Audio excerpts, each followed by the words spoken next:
Bonjour à tous, c'est Pafoum. Alors aujourd'hui, je vais vous montrer une petite, deux vidéos plutôt, deux petites vidéos de notre dernière guerre de clans dans laquelle on a fait un nul. Bon, je vous avoue qu'en ce moment, on a un peu un manque de réussite qui est quand même assez flagrant. On a d'une part des mauvais matchings, c'est-à-dire que les HDV8 sont vraiment costauds par rapport aux nôtres et du coup ça nous force, nous les HDV9, à en faire. Par exemple, sous cette guerre, on était 7 HDV9 et on a dû faire 5 HDV8. Donc je vous avoue, ça fait beaucoup. Et ça laisse peu de place aux tentatives, d'autant plus que une personne qui devait assurer deux étoiles sur des 9 s'est loupé, donc forcément après on a vite fait le couteau sous la gorge et du coup ça devient vite difficile.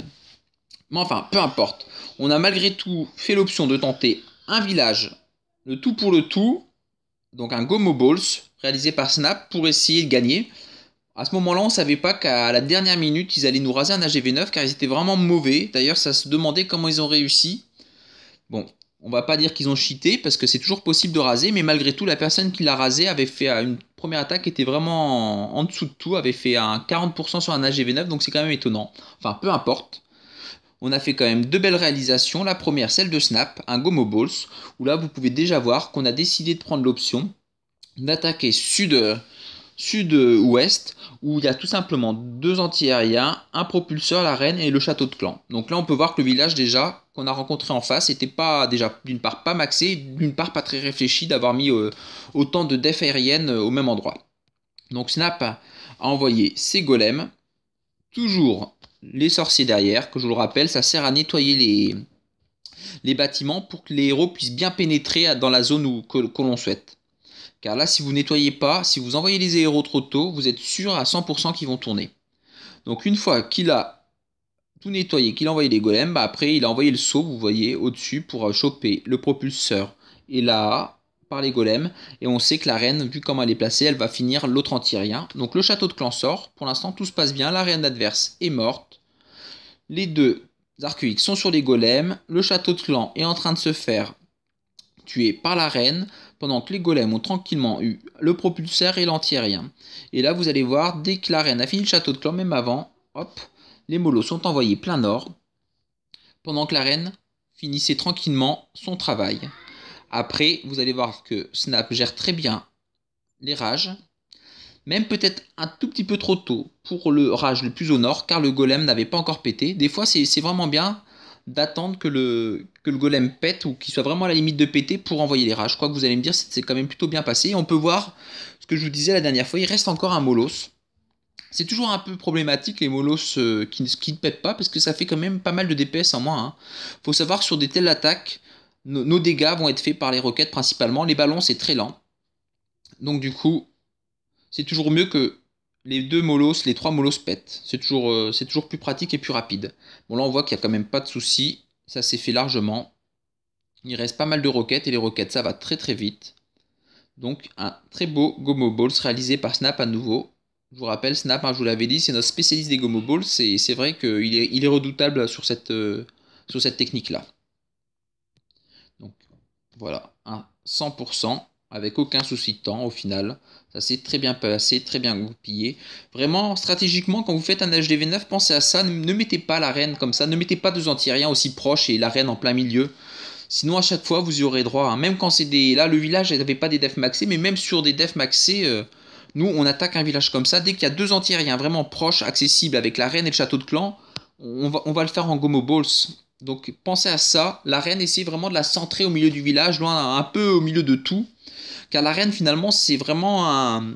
Au niveau des défenses, c'est vraiment pour moi, c'est une défense centrale parce que ça fait anti-aérien. Si vous la placez bien dans votre village, même sur des attaques au sol, elle peut vraiment être gênante. Donc pensez à ça. La deuxième attaque que je vais vous montrer, c'est une attaque d'HDV8, un Go-Hog d'un HDV8. Donc c'est la première fois que je vous présente un Go-Hog pour un HDV8.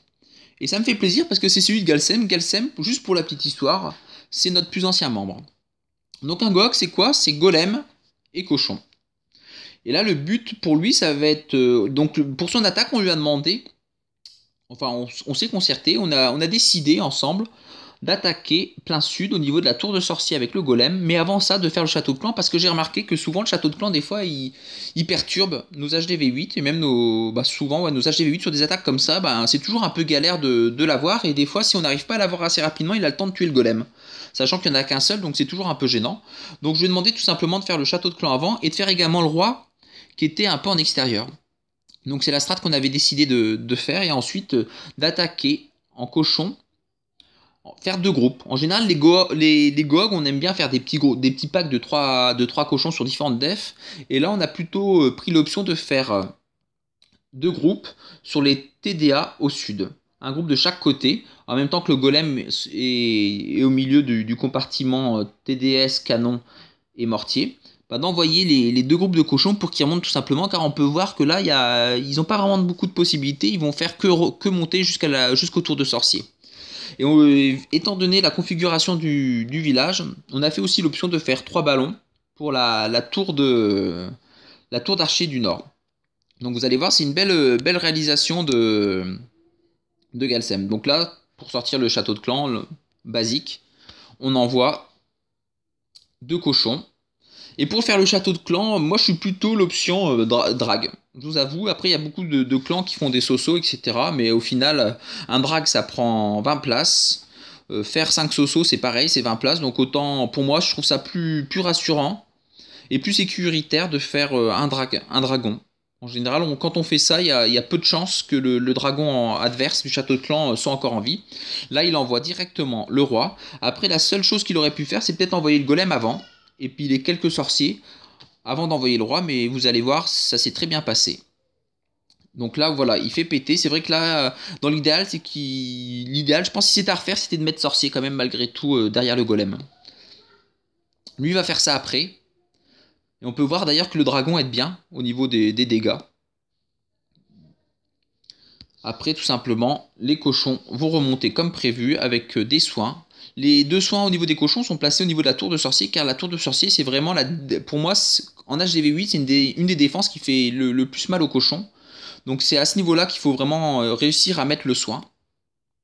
Et après, hop là, vous allez voir que une fois voilà, que les cochons arrivent sur l'anti-aérien, il avait déjà envoyé, il avait déjà anticipé les ballons, donc ce qui est très bien. Et après, une fois que les ballons ont eu la tour d'archer, il reste plus que des defs au sol, donc c'est assez tranquille.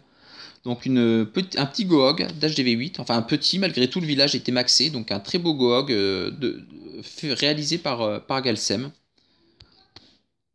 Voilà, malgré tout, nos HDV8 ont quand même eu un peu de mal. On n'a pas eu de chance. C'est pas qu'ils ont eu du mal, c'est que sur cette guerre-là, en ce moment, on manque de réussite, et c'était flagrant sur cette guerre. On a fait plusieurs villages à 96% des HDV8, donc forcément, des fois quand ça veut pas, ça veut pas. Bon, après un petit nul, c'est pas non plus la fin du monde.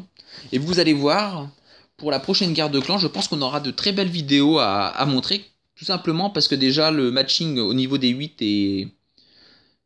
est bien. Et après au niveau des 9, je trouve enfin faut être honnête aussi, pour une fois on a de la chance, c'est très rare qu'on a un matching en notre faveur, et là la prochaine guerre de clan c'est le cas, donc normalement, je l'espère, on aura de belles vidéos à vous présenter.